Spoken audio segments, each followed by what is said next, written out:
마태복음 7장 24절부터 30절까지 합독하겠습니다. 시작. 예수께서 일어나사 거기를 떠나 두로 지경으로 가서 한 집에 들어가 아무도 모르게 하시려 하나 숨길 수 없더라. 이에 더러운 귀신 들린 어린 딸을 둔 한 여자가 예수의 소문을 듣고 곧 와서 그 발 아래 엎드리니 그 여자는 헬라인이요 수로보닉의 족속이라. 자기 딸에게서 귀신 쫓아주기를 간구하거늘 예수께서 이르시되 자녀로 먼저 배불리 먹게 할지니 자녀의 떡을 취하여 개들에게 던짐이 마땅치 아니하니라. 여자가 대답하여 가로되 주여 올소이다마는 상아리의 개들도 아이들이 먹던 부스러기를 먹나이다. 예수께서 가라사대 이 말을 하였으니 돌아가라. 귀신이 네 딸에게서 나갔느니라 하시매 여자가 집에 돌아가 본즉 아이가 침상에 누웠고 귀신이 나갔더라. 자, 하나님이 나를 돕게 하자. 세 번 시작. 하나님이 나를 돕게 하자. 하나님이 나를 돕게 하자. 하나님이 나를 돕게 하자. 하나님은 돕기를 이렇게 원하시는 분이십니다. 그러니까 우리가 지지난주에 들었지 않습니까? 하나님은 이렇게 우리를 향해서 생각하실 때에 괘씸하니까 죄를 지었으니까 인간들을 내가 죽여야 되겠다, 죄를 징벌해야 되겠다, 이런 마음이 앞서시는 분이 아니고 우리에게 소망을 주고 싶고 우리에게 평강을 주고 싶은 것이 하나님 속에 있는 진정한 마음이라는 것입니다. 그래서 요한일서 4장에도 8절에 보면 하나님은 사랑이시라 이렇게 되어 있지 않습니까? 물론 죄를 지으면 심판할 수밖에 없는 것이 하나님의 공의이시지만 하나님의 근본 마음은 우리를 사랑하시고 우리에게 복을 주기를 원하시고 우리를 이렇게 돕기를 원하시는 분이 하나님이라는 사실입니다. 그러니까 우리는 이 하나님의 근본 그 마음, 속마음을 이해해야만이 하나님에 의해서 오해하지 않을 수가 있습니다. 이 하나님이 나를 돕는 분이라는 사실을 제대로 알아야 때로는 죄를 범했어도 하나님을 경계 대상으로 생각하지 않고 빨리 하나님께 도움을 청하러 달려갈 수가 있다는 얘기죠. 하나님은 분명히 우리를 돕기를 원하시는 분이고 성경도 그렇게 우리에게 말하고 있습니다. 우리 한번 시편을 보시겠습니다. 시편 42편 11절을 보시기 바랍니다.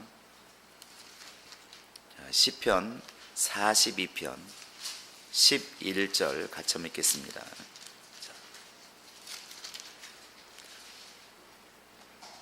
자, 시작. 내 영혼아 네가 어찌하여 낭망하며 어찌하여 내 속에서 불안하여 하는고 너는 하나님을 바라라. 나는 내 얼굴을 도우시는 내 하나님을 오히려 찬송하리라. 내 얼굴을 도우시는 분, 나를 도우시는 분, 곧 낭망하지 말라는 것입니다. 네가 왜 낭망하느냐? 네가 왜 낙심하고 낭망하고 그렇게 실망하고 있느냐? 하나님은 도우시는 하나님이신데 이 말이죠. 결국 하나님이 우리를 돕는 분이라는 것을 제대로 알면 낙심이나 낭망이나 낚시 형제들하고는 별로 친하지 않게 될 수밖에 없습니다. 예수님께서 누가복음 18장에서도 1절부터 말씀하십니다. 기도하고 낭망치 말아야 될 것을. 예수 믿는 사람이 낭망한다고 하는 것, 예수 믿는 사람이 낙심한다고 하는 것, 예수 믿는 사람이 두려워한다고 하는 것, 이것은 이미 하나님이 돕는 분이라는 사실을 이미 잊어버렸다는 것이고 순간적으로 까먹었다는 것입니다. 하나님은 가장 어려울 때 우리를 돕기를 원하시는 분이시고 죄를 지어서 죽을 증에 있을지라도 하나님은 돕기를 원하시는 분이십니다. 처음부터 그랬습니다. 아담이 죄를 딱 짓는 순간에 두려워서 이렇게 무화과나무 뒤로 숨었을 때에 하나님께서는 가장 절대절명의 순간에 아담을 멀리하신 분이 아니라 오히려 찾아가지 않습니까? 아담아 네가 어디 있느냐? 왜 숨었느냐? 나는 지금 너를 멸하려 하는 하나님이 아니라 너를 돕기 위해서 지금도 애쓰는 하나님이라는 것을 말씀하고 있지 않습니까? 이게 하나님이십니다. 하나님 나를 돕기를 원하십니다. 자, 하나님은 나를 돕기를 원하신다. 시작. 하나님은 나를 돕기를 원하신다. 하나님은 나를 돕기를 원하신다. 하나님은 나를 돕기를 원하신다. 우리 인간의 입장에서 볼 때 가장 큰 복이 뭐겠습니까? 하나님이 나와 함께 하시는 거예요. 이것만큼 큰 복이 없습니다. 그래서 예수님께서 제자들에게 마지막 지상에서 가장 큰 명령이 뭐냐면 나가서 복음을 전하라는 거지 않습니까? 마태복음 28장 이제 18절 이하에 보면은 너희는 모든 족속을 제자로 삼아 가르쳐 지키게 해라. 침례 주고. 가장 큰 명령이에요. 그런데 예수님이 그 말씀하시면서 하신 말씀이 뭐냐면 내가 세상 끝날까지 너희와 함께 하겠다 이거예요. 또 성령에 대해서 말씀하실 때 성령이 너희 안에 오시면 그는 세상 끝날까지 너희와 함께 있을 것이다. 이게 가장 큰 복입니다. 우리 예수 믿는 사람들이 하나님께 가장 큰 복이 무엇이냐고 묻는다고 한다면 하나님이 나와 함께 하시는 것입니다. 가장 건강할 때, 가장 아플 때, 가장 잘 살 때, 가장 못 살 때, 사업이 잘 될 때, 사업이 안 될 때 상관없다는 것이죠. 하나님이 나와 함께 하시는 것, 이것이 가장 큰 복입니다. 내 환경이 지금 다 완전히 망가져서 내가 지금 알거지가 되어서 길거리에 나앉는 상황이 된다 할지라도, 그렇게 안 되기를 원하지만 설사 그런 환경이 온다 할지라도 주님이 나와 함께 하시면 그 사람은 절대로 거지가 아니라는 것이죠. 그게 여러분과 지금 나의 고백이고 그게 믿음 아니겠습니까? 할렐루야. 그래서 우리가 이렇게 사막이라는 표현을 종종 쓰는데 많이 듣기도 하고 저도 이제 가보기도 했지만 이스라엘 백성들이 민수기를 가만히 읽어보시면 너무나 완악해요. 어떻게 그 홍해바다에서 이집트 군사가 죽는 것을 보았으면서도, 물이 갈라지는 것을 보았으면서도, 반석에서 물이 나는 것을 보았으면서도, 만나를 가지고 40년 동안 먹는 것을 보았으면서도 계속 원망하잖아요. 모세를 향해서도 아니 애굽에 우리 묻힐 땅이 없어서 세상에 광야로 끌어냈느냐 막 계속 원망합니다. 그러니까 오늘날 이 편안한 가운데 이렇게 그 성경을 읽는 사람들은 이런 생각을 해요. 믿음이 없어도 이렇게 없을 수가 있을까? 어떻게 이럴 수가 있을까?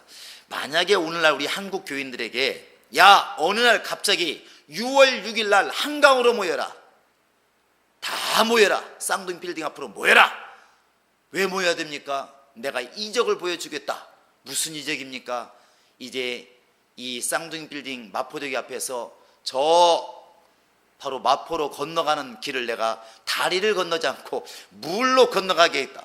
그래가지고 모이라고 했더니 한강이 쫙 갈라졌습니다. 그래서 만약 예수 믿는 사람이 그 길을 건너갔다고 생각해 보시면 그 다음부터 죽을 때까지 여러분 그 말을 간증하겠어요 안 하겠어요? 그냥 한다고 말하시기 바랍니다. 간증하겠어요 안 하겠어요?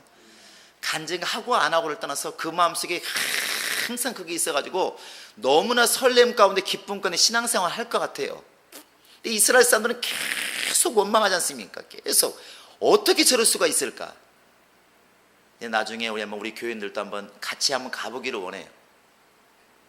이렇게 신광야도 가보기를 원하고 에돔 광야도 가보기를 원하고 이스라엘 유대 광야도 가보기를 원합니다. 정말 바위하고 모래밖에 없습니다. 그런데 거기를 구경 가는 것은 괜찮은데 만약에 오늘 하나님께서 집사야 여기서 평생 살다 죽어라, 만약 그렇게 말씀하시면 하늘이 도래질 겁니다. 아무것도 없으니까. 낮이면 50도까지 올라가고 밤이면 영하로 떨어지는 그 날씨, 풀이 있습니까? 나무가 있습니까? 그늘이 있습니까? 사람 미치는 거 아니겠습니까? 그런 곳에서 하루도 아니고 이틀도 아니고 3일도 아니고 계속 하는 일이라고 하는 게 뭐냐면 아침에 나가서 만나 주스다가 먹는 거, 그거밖에 없잖아요. 눈 뜨고 성막이 움직이면 같이 움직이고 멈추면 멈추고 때로 1년 동안 그 자리에 있습니다. 뭐 하겠습니까? 아무런 재미가 없죠. 원망이 안 나오는 게 이상하다. 그래서 성지순례 갔다 온 사람들이 똑같은 말 합니다. 광야에서 가서 보면 불평이 안 나오는 게 이상하다. 나올 수밖에 없다. 아무리 큰 이적을 보았어도 지금 너무 힘드니까 불평이 나올 수밖에 없다. 그러다 보니까 사람들이 이렇게 하나님을 원망한다는 것이죠. 그런데 아무리 그런 환경이 처한다 할지라도, 우리 환경이 지금 내 육체가 그런 환경이 처한다 할지라도 우리가 잊지 말아야 될 것, 마지막까지 잊지 말아야 될 것은 하나님이 나와 함께 하시는 것이 복이라는 사실입니다. 이것이 능력이에요. 우리는 물질이라고 하는 것이 있다가도 없다는 것을 많이 보았지 않습니까? 대우가 망하는 것을 보았고 국제그룹이 망하는 것을 보았습니다. 물질이라고 하는 것은 있다가도 없는 것이고, 또 우리 육체의 건강이라고 하는 것은 있다가도 없는 거예요. 그러니까 우리 연세 드신 우리 남자분들 보면은 뭐 50 넘어 60 넘으면 다들 골골하지 않습니까? 그런데 다 이런 말 하잖아요. 왕년에 내가 한가락했다고. 시골에서 그런 소리 많이 들었어요. 야, 진짜 내가 청년 때 있잖아, 20살 때는 있잖아, 여기에 비료푸드를 7개까지 얹었다. 그래서 뭐 어쩌라고. 근데 그 7푸대가 굉장하죠. 굉장합니다. 막 거의 150kg, 200kg 가는 것을 얹었다는 것이죠. 그게 평생 자랑이에요. 그래서 뭐 어쩌라고. 그런데 사람들은 그런 심리가 있지만 어찌되었든 육체라고 하는 것은 그렇게 언젠가는 낡아져가고 쇠하여 가는 것이다. 젊어서는 기억력이 너무 좋아서 모든 것을 다 외웠지만 70 넘어가면 이제는 외야 될 것도 못 외지 않습니까? 어른들 똑같은 소리 하더라고. 집사람들도, 목사님 성경 읽으면 뭐합니까? 마태복음 읽다가 이제 마가복음 들어가면 마태복음 읽었는지 안 읽었는지, 누가복음 읽었는지 뭐합니까? 마가복음이 기억이 안 나는데, 사도행전 읽으면 뭐합니까? 요한복음이 기억이 안 나는데. 그게 이제 뇌세포가 죽어가고 있기 때문에 그렇습니다. 뭐 1년에 거의 뭐 1조 개씩이 죽어간다고 하지 않습니까? 우리 뇌세포가 거의 100조 개인데 상상이 안 가죠. 그런데 1년에 거의 1조가 죽는, 1조 세포가. 그러니까 집이 지금 허물어져 가고 있는 것입니다. 이렇게 점점 허물어져 가고 있는. 그러니까 뇌세포가 방금 본 것도 기억을 못하고, 분명히 가스불 켜놓고 좀 이따가 꺼야지, 교회 갈 때 꺼야 되겠다 그러고, 어디서 기억이 나냐면 교회 문 여는 순간이 기억이 나죠. 아, 불 안 껐다. 그게 이제 사람의 뇌세포에 점점 쓰러져 간다는 것이죠. 나중에는 아들도 몰라보고 딸도 몰라보고 아내도 몰라보고 이런 일이 벌어지는 것이죠. 그런데 점점 더 그런 것들을 의지하는 것은 애당초에 포기하자는 것입니다. 내 머리 좋다고, 내 육체 건강하다고, 환경 좋다고 그런 것 의지하지 말라는 것입니다. 하나님이 나와 함께 하시면, 하나님이 나와 함께 하시면, 돕는 분이 나와 함께 하시면, 나는 그것으로 족하다는 믿음을 평소에 가지고 있으면 그것이 복이지 않겠냐는 것입니다. 할렐루야. 제가 하나님이 나와 함께 하시면, 그러면 나는 복 있는 자다, 이렇게 보시기 바랍니다. 하나님이 나와 함께 하시면, 하나님이 나와 함께 하시면, 하나님이 나와 함께 하시면 복 있는 자는, 할렐루야. 여러분, 이 믿음 너무나 단순한 말이지만, 너무나 많이 듣는 말이지만 이 기본적인 것을 잊지 않기를 바랍니다. 그러면 가장 큰 저주가 무엇이겠습니까? 인간이 볼 때 가장 큰 복이 하나님이 함께 하시는 것이라면 가장 큰 저주는 뭐겠어요? 하나님이 없는 거예요. 하나님이 나에게서 등을 돌리는 것입니다. 하나님이 내게서 떠나시는 것입니다. 그래서 다윗도 죄를 범했을 때 뭐라고 고백합니까? 시편 51편에서 주여 내게서 하나님의 성신을 거두지 마소서, 하나님의 신을 거두지 마소서. 하나님의 신이 내게서 떠나가는 것이 가장 큰 저주인 것을 알았기 때문에 비록 내가 지금 죄를 지었다 할지라도 내게서 하나님의 영을 거두가는 그것만큼은 좀 하지 말아 주시기 원합니다. 제발. 이거 아니겠습니까? 창세기 6장에 가보면 1절부터 이제 하나님께서 심각한 결정을 하십니다. 내가 이 백성을 지었음을 한탄하사, 인류를 지었음을 한탄하사, 사람 만드는 것을 내가 한탄하사 쓸어버려야 되겠다, 이렇게 마음먹었을 때에 하나님이 말씀하는 게 있지 않습니까? 3절에 보시면 내 신이, 곧 하나님의 신이 다시는 사람과 함께하지 않겠다. 그동안에 함께했다는 것이거든요. 그런데 하나님의 신이 떠나겠다는 것입니다. 사람에게서 떠나겠다는 것이죠. 하나님의 신이 떠난다는 얘기는 곧 멸망입니다. 인간에게는 멸망이라는 것이죠. 그래서 우리는 늘 기도하는 것입니다. 성령을 근심하지 않도록, 성령이 떠나지 않도록, 회방하지 않도록 기도하는 거 아니겠습니까? 저 사무엘상 16장 14절에 보면은 사울왕이 나옵니다. 이미 그 전에 하나님께서 사무엘을 통해서 버리겠다고 말씀하셨지만 16장 14절에 가면 그때서야 비로소 이제 하나님의 신이 떠나니라고 그랬어요. 사울에게서 하나님의 신이 떠나버리니까 그때부터 사울이 미친 짓하고 이제 난리가 나는 것이죠. 그 즈음에 앞에 보면은 다윗에게 하나님의 신이 임합니다. 그때부터 다윗은 역사하기 시작하고 물론 고난을 겪죠. 사울왕이 계속 다윗을 죽이려고 하니까 하나님의 신이 떠나니까 하나님의 사람을 핍박하고 하나님의 사람은 오히려 신이 임하니까 그때부터 핍박은 받지만 하나님의 어디로 가든지 그와 함께하기 시작하는 것입니다. 능력이 막 드러나기 시작하는 것이죠. 하나님이 인간에게서 떠나는 것, 그것만큼 불행이 없는 것입니다. 그것이 가장 큰 저주라는 것이죠. 그래서 우리 영적 생활이 무엇이냐고 이렇게 묻는다고 한다면 하나님이 나를 도우실 수 있도록 내가 열심으로 사는 것이 그게 신앙생활입니다. 어찌되었든 하나님에게서 내가 등 돌리지 않고 나에게서 등 돌리지 않고 도우시는 하나님이 마음껏 나를 도우실 수 있도록 그렇게 환경을 열어가고 마음을 열어가고 생활을 열어가는 것, 그게 바로 영적 생활이라는 것이죠. 왜 주님께서 용서하라고 말씀하십니까? 왜 기도하라고 말씀하십니까? 왜 말씀에 순종하라고 말씀하십니까? 그렇게 하지 않으면 주님이 나와 함께 할 수가 없기 때문에 그런 거 아니겠습니까? 네가 다른 사람을 용서하지 않으면 나도 너를 용서하지 않겠다. 너무나 분명한 법이지 않습니까? 주기도문에 뭐라고 써 있습니까? 내가 나에게 죄 지은 자를 내가 용서할 테니까 주님이 나를 용서해 주기 원합니다. 그게 주기도문이잖아요. 바로 그것이거든요. 왜 남을 도와야 되고 가난한 사람을 도와줘야 됩니까? 주라. 먼저 네가 주면 하나님께서 후히 눌러서 넘치도록 너에게 채워주겠다.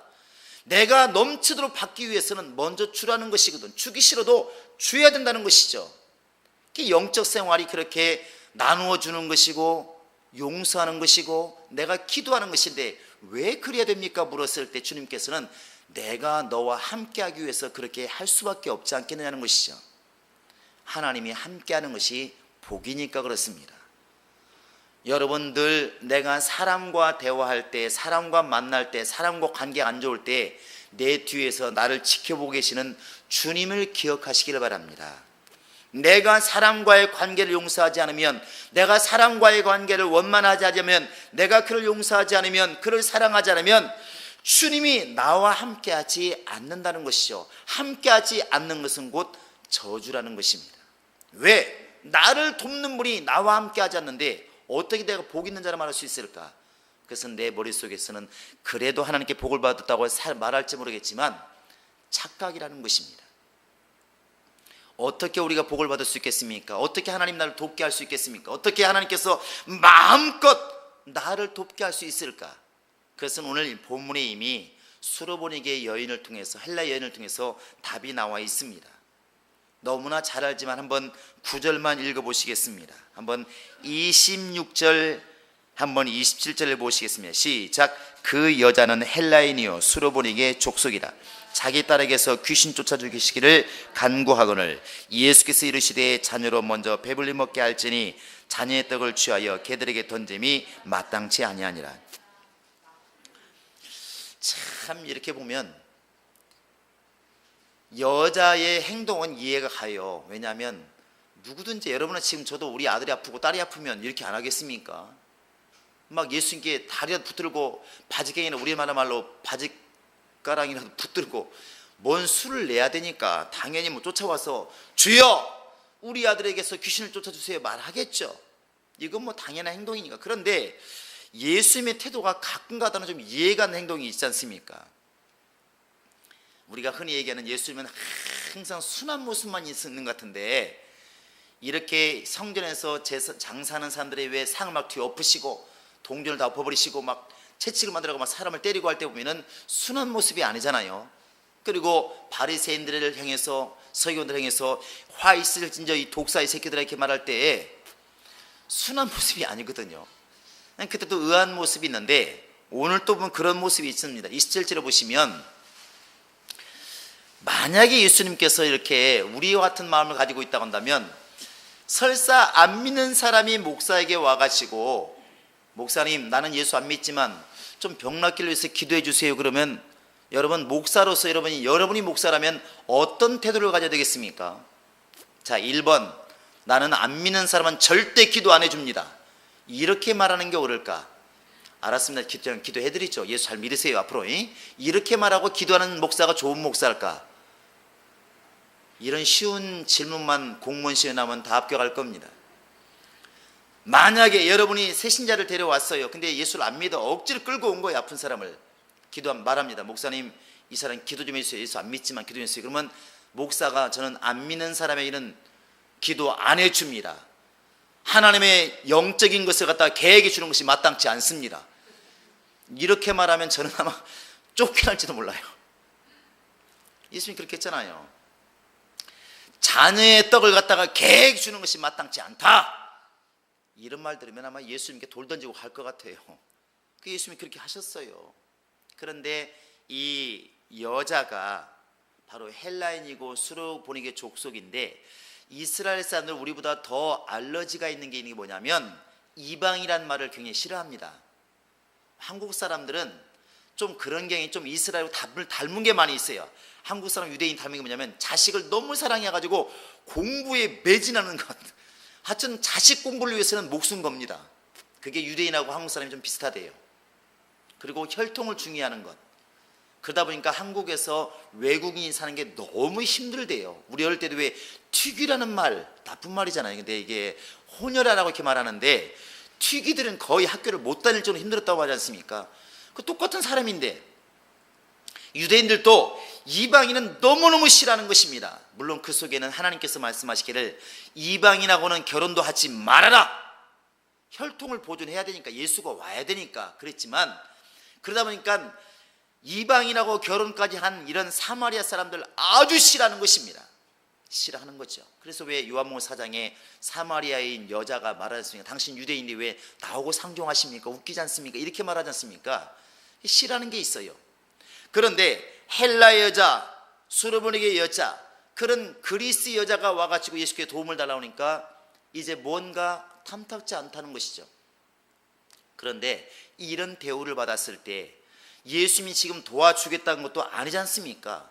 어떻게 하면 예수가 나를 돕게 할 수 있을까? 그 다음 행동이 굉장하지 않습니까? 자, 우리 한번 28절 보시겠습니다. 시작. 여자가 대답하여 가로되 주여 올소이다마는 상 아래 개들도 아이들의 먹던 부스러기를 먹나이다. 당신 말이 맞습니다. 당신 나를 개 취급하고 설사 안 도와줘도 할 말이 없습니다. 그러나 개라 할지라도 부스러기도 먹고 살지 않습니까? 나는 당신의 선처를 원합니다.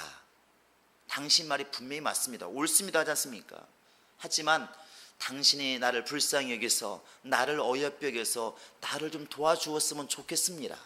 당신이 안 도와줘도 할 말은 없지만 나를 도와주었으면 더 좋겠습니다. 자기를 완전히 낮추는 것이죠. 그래서 교회 안에서 가장 큰 은혜 받는 비결이 무엇이냐 묻는다고 한다면 겸손이라는 것입니다. 겸손. 예수님이 누구를 찾아갔는가를 보면 딱 답이 나옵니다. 우리가 하나님이 나를 어떻게 돕게 할 수 있을까 딱 보면 불쌍해 보이면 됩니다. 그건 당연한 거라고요. 어릴 때 보면 집 처마에 이렇게 제비집이 한 4개 있습니다. 제비집이 있는데 제비 새끼들이 참 영리합니다. 걔는 맨날 있다가 그냥 평소에는 뭐하고 그냥 눈 감고 이러고 있어요. 혹시 여러분 화면 보시면 제비가 아무렇지도 않고 이러고 있습니다. 그러다가 전깃줄에 엄마가 잠자리를 딱 물고 근처에 왔다 그러면 5마리 제비 새끼들이 어떻게 한 줄 아십니까? 제 입이 작아서 표현을 못하겠네. 이 제비 새끼들은 입이 이 머리의 절반이에요. 손으로 표현을 할게요. 짝! 짝! 이게 막 꽃이 핍니다. 이 속이 노랗잖아요. 꽃이 핍니다. 서로 막 크게 벌리는 거죠. 내가 그들이 짹짹거리는데 저는 이렇게 들려요. 나 줘야 돼, 나. 이번엔 나야, 나. 계속 걸리는 것이. 어미가 딱 보고 있다가 이 제일 큰 놈 딱 주는 거예요. 하나님이 돕는 분이라고 말만 하고 있으면 뭐합니까? 나를 돕지 않으면. 전능자라고 말하면 뭐합니까? 나를 돕지 않으면. 하나님 복의 근원이라고 말하면 뭐합니까? 나를 돕지 않으면. 그 돕는 비결이 무엇이냐? 내가 낮아지는 겁니다. 예수가 누구한테 갔는가 보면 알잖아요. 병자를 찾아가셨고, 죄인을 찾아가셨고, 세상에 멸시당하는 사람들, 무시당하는 사람들, 사람들이 버린 사람들을 찾아갔지 않습니까? 사람들이 존경하고 사람들이 아끼고 사람들이 위해 군림하고 있었던 바리새인들, 서기관들, 제사장들, 주님은 오히려 그들을 책망하셨어요. 건강한 사람에게는 의원이 필요 없다. 너는 너 잘났으니까 너 혼자 살아라. 그러나 저런 병든 사람들, 가난한 사람들, 소외된 사람들은 내가 아니면 살 수가 없는 사람들이니까 내가 가서 도와줘야 되겠다. 그게 아니겠습니까?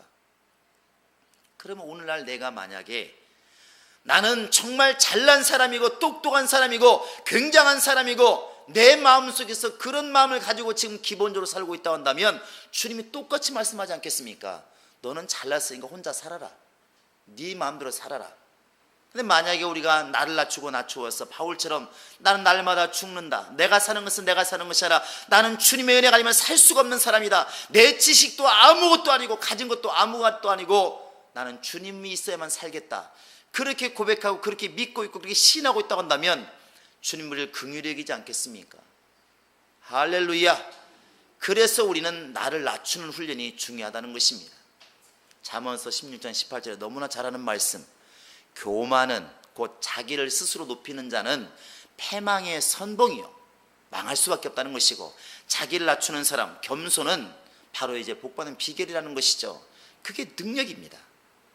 하나님 우리를 낮추기를 원하십니다. 하나님이 누구를 찾으실까?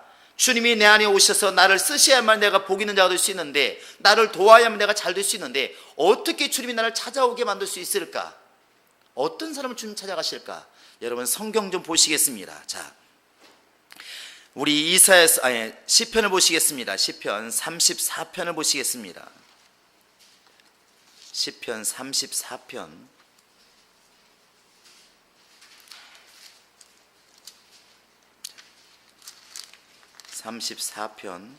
자, 18절 한번 보시겠습니다. 시작. 여호와는 마음이 상한 자에게 가까이 하시고 중심에 통해하는 자를 구원하시는도다. 마음과 중심, 마음의 중심인데 이게 안 보이니까 문제입니다. 마음이 안 보이니까. 마음의 이렇게 중심이 정말 통해하는 자를 하나님이 구원하시고, 마음이 상한 자를 가까이 하시고, 그렇다고 해서 억지로 상한 말로 들으시면 안 됩니다. 이게 로마서 이런 말도 많이 하지 않습니까? 죄가 많은 곳에 은혜가 넘치다 그러니까 그러면 죄를 많이 지어야 되겠다. 이것은 아니지 않습니까? 죄를 많이 깨닫는 자에게 은혜가 넘친다는 것입니다. 그러니까 나는 아무것도 잘못이 없다 이렇게 깨닫는 사람들, 그렇게 알고 있는 사람에게 무슨 은혜가 있겠는가? 이 말은 뭐냐면 통회한다는 말. 내가 생각해 보니까 당연히 예수 믿는 사람으로서 감사해야 되는데 감사하지 못했구나. 내가 정말 열심히 예수를 증거해야 되는데 내가 예수 믿고 살았으니까 얼마나 감사하냐. 전도를 열심히 했는데 전도하지 못했구나. 내가 용서받은 것이 10,000달란트인데 내가 조금 죄 지은 사람을 용서 못하고 분하고 그때 원수 갚으려고 노력했구나. 그걸 잘못했구나. 이렇게 삶 속에서 나를 돌이키고 깨달아 아는 사람, 주 앞에서 통회하는 사람, 하나님은 그들을 찾아오신다는 것입니다. 주님이 그들을 가까이 하신다는 것이죠. 할렐루야. 또 한 번 구절 보겠습니다. 시편 51편 16절을 보시겠습니다. 자, 시편 51편 16절입니다. 시작. 주는 제사를 즐겨 아니하시나니 그렇지 않았으면 내가 드렸을 것이라. 주는 번제를 기뻐하시나시다. 17절. 하나님이 구하시는 제사는 상한 심령이라. 하나님이여 상하고 통해하는 마음을 주께서 멸시치 아니하시리로다. 우리가 볼 때는 제사를 잘 드리는 사람을 주님이 기뻐하시는 것처럼 보이지만 진짜 하나님이 원하시는 것은 제사의 목적이 있는 것이 아니라 제사를 드리는 그 사람 마음이 정말 진실하기를 원하시고 통회하기를 원하시고 그 마음이 주님을 향하시기를 원하시고 있다는 사실입니다. 그 사람을 주님께서는 받으신다는 것이죠. 그 사람을 주님께서는 가까이 하시겠다는 것입니다. 할렐루야! 이것이 주님이 나를 돕게 하는 능력입니다. 능력이에요. 여러분, 하나님은 분명히 우리를 돕기 위해서 지금도 기다리고 계십니다. 영적으로 돕기를 원하시고 육체로 돕기를 원하시고 환경으로 돕기를 원하십니다. 그러나 내 마음이 열려있지 않으면, 내가 지금 낮아져 있지 않으면, 내가 지금 스스로 높아져 있으면 절대로 주면 도울 능력이 없습니다. 언젠가 이렇게 보니까 어떤 전사님이, 성도가 많으니까 몰라보는 것이죠. 지금도 왜 큰 교회 가면 그렇잖아요. 목사도 몰라봅니다. 그러니까 모처럼 총동을 해가지고 모였는데, 저 같은 경우도 마찬가지거든요. 그러니까 제가 성락교회 있을 때도 벌써 평신도를 빼고라도 전사 때부터 해도 20년 넘게 있었거든요. 그런데도 뭐라고 하냐, 아저씨 본당 어디로 가야 돼요? 이런 분이 있어요. 잘해야 집사님. 집사님, 너무 복잡하다는 것이죠, 교회가. 그러면 웃음이 나오지 않습니까? 예, 집사님 저쪽으로 가세요, 이렇게 말하는데, 근데 어느 날 어떤 전사님한테 집사님 뭐 어쩌세요 물어보니까, 저는 집사가 아닙니다. 이제 화가 났어요. 갖고 뒤로 계속 투덜거리는 거죠. 화가 나가지고, 이 세상에 나보고 집사라고 하더라고. 이제 제가 그랬어요. 아니, 그 사람이 알면 그랬겠냐고. 그냥 그러면 그러냐고 말을 하고, 나중에 그 사람이 내가 전사하는 걸 알았을 때 얼마나 미안하겠냐고. 그게 낫지. 그렇게 얼굴을 납박살 줘가지고 미안하게 하고 창피하게 만들면 그 사람은 가서 회개할 거 아니냐고. 조치가 전사면 전사했지 뭐냐고 그러겠지. 근데 참 느끼는 바가 많았습니다. 느끼는 바가 많았어요.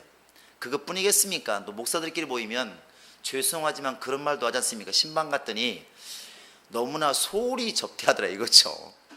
그냥 이런 말 하지 않습니까? 어떻게 목사한테 그럴 수가 있어? 그래가지고 복을 받겠어? 이렇게 이런 말 하면 안 되는데 이거. 목사들도 가끔가다 실수해서 이런 말들을 하는 걸 들었어요. 제 말을 낱말처럼 하는 건 경우도 모르겠습니다만은 어찌되었든 느끼는 바가 있는 게 뭐냐면 그런 거였습니다.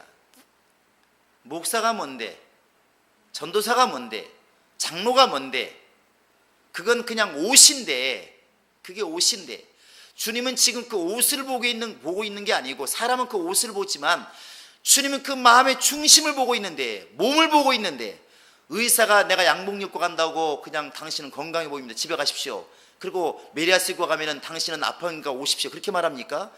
아무 소용없습니다. 병원 가면 옷 벗으라고 그렇지 아무 상관없습니다.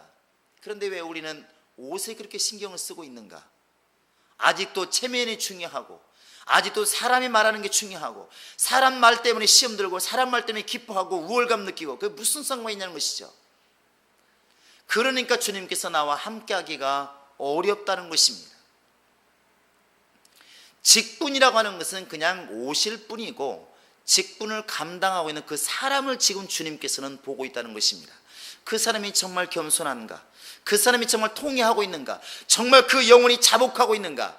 하나님은 오늘도 여전히 예수께서 죄인을 찾아가시고 연약한 자를 찾아가시고 소외된 사람을 찾아갔던 것처럼, 주님께서 정말 보실 때 내 마음이 낮아졌을 때 주님께서는 나를 찾아오신다는 것입니다. 그러한 사람을 쓰시겠다는 것이죠. 오늘 이 여인처럼 사마리아인 여자도 아니고 다른 나라 여자가 와가지고 도와달라고 그러는데 낼름 도와줄 주님이 아니지 않습니까? 안 도와준다는 것이, 지금 예수 믿는 사람도 지금 도와주기가 힘든데 예수 안 믿는 사람 도와줄 경황이 어디 있습니까? 그러나 그렇다 할지라도 납작 엎드려서 주여 당신 말이 맞습니다, 당연히 나는 도움을 받을 만한 사람이 아닐지라도 나는 주님 도움 받기를 원합니다, 난 당신 도움 아니면 안 됩니다, 이렇게 납작 엎드리는 신앙, 낮아지는 신앙, 그 신앙을 주님께서는 쓰시겠다는 것입니다. 여러분, 주님의 도움만을 자꾸 쳐다보고 있지 마시고 주님이 찾아올 수 있도록, 나를 쓰실 수 있도록 나를 낮추는 훈련을 하시기 바랍니다. 내 권위를 몰라주면 어떻고 나를 몰라주면 어떻습니까? 주님만 나를 알아주시면 되고 도와주실 분이 주님이라고 알고 있다고 한다면, 주님이 함께 하시는 것이 최고 복이라고 정말 그렇게 알고 믿고 있다고 한다면, 그분이 나를 도울 수 있는 길이 있다고 한다면 그게 복이 아니겠습니까? 여러분, 그래서 우리는 낮춰야 되는 것입니다. 스스로에게서 교만을 다 털어버리시고, 잘났다고 하는 것 털어버리시고, 아직도 내 입에서 꿈틀꿈틀 나오고 있는 자랑하고 싶은 이것을 꺾어버리시기 바랍니다. 바울처럼 내가 자랑할 것은 예수밖에 없다, 이것이 립서비스라고 한다면, 말만 하고 있다고 하면 아무 소용없고, 진짜 내 속에서 내가 자랑할 것은 예수밖에 없다, 내 속은 썩은 냄새밖에 안 난다, 내 마음도 완악하고 내 행동도 완악하고 내 살아가는 것이 다른 사람들 보기 조금은 의로울지 몰라도 나는 아무것도 아닌 사람이다, 그렇게 나를 낮출 수만 있다고 한다면 정말 절대절명 최고의 복, 하나님이 함께 하시는 그 복이 우리 안에 임하지 않겠습니까? 영원토록 그분이 나와 함께 하지 않겠습니까? 나를 쓰시지 않겠습니까? 할렐루야! 여러분, 그러한 능력, 나를 쳐서 예수 앞에 복종시키는 이런 정말 헬라 여자처럼, 수르보리의 여인처럼, 이름도 안 나오는 이런 여인처럼 개 취급을 받는다 할지라도 나를 쳐서 그분의 도움을 받기를 사모하는 여러분 될 수 있기를 예수의 이름으로 축원합니다.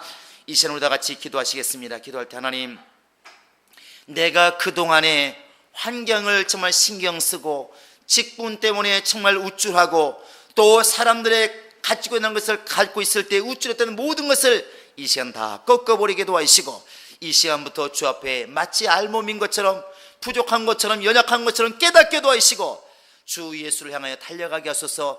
주님이 나와 함께 할 만한 그런 정말 환경이 내게서 이루어지게 하소서. 예수 이름으로 꼭 간절히 기도하시겠습니다. 예수여, 예수여, 예수여. 살아계신 하나님 아버지, 우리 모두가 다 모든 허물을 다 벗어버리기를 원합니다. 옷과 같은 것을 다 벗어버리기를 원합니다.